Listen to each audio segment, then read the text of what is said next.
જી sir. Sachin GIDC police સ્ટેશનમાં વર્ષ 2022માં એક ઘરફોડ ચોરીનો ગુનો દાખલ થયેલો હતો.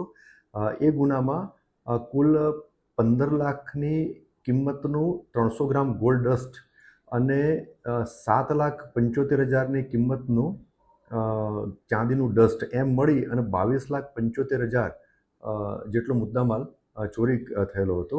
આ જે ચોરી જે છે એ જીઆઈડીસી સેજ વિસ્તારમાં આવેલ પ્લોટ નંબર 42 કાનાણી ઇન્ડસ્ટ્રીમાં થયેલી હતી. આ ગુનાની તપાસ ચાલુ હતી અને ગુનાની તપાસના દરમિયાન આશરે 10 આરોપીઓના નામ ખુલેલા હતા.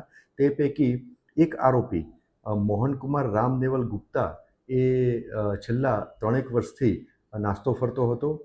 આ નાસ્તા ફરતા આરોપીને ડીસીપી ઝોન 6 એટલે કે રાજેશ પરમાર સાહેબની એલસીબીની ટીમે એમના અંગત બાતમીદારોના મદદથી જે ઇન્ફોર્મેશન મળેલી હતી એ આધારે આજરોજ આ આરોપીને ધરપકડ કરી અને વધુ તપાસ સાથે સચિન જીઆઈડીસી પોલીસ સ્ટેશનને સોંપેલો છે.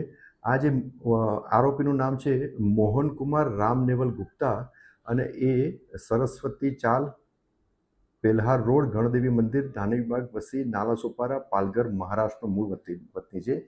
આ આમ તો એના વતનમાં જ જતો રહેલો હતો અને નાસ્તો ફરતો હતો, પણ છેલ્લા 2 થી 3 દિવસથી આ સચિન જીઆઈડીસી વિસ્તારમાં આવેલો હતો.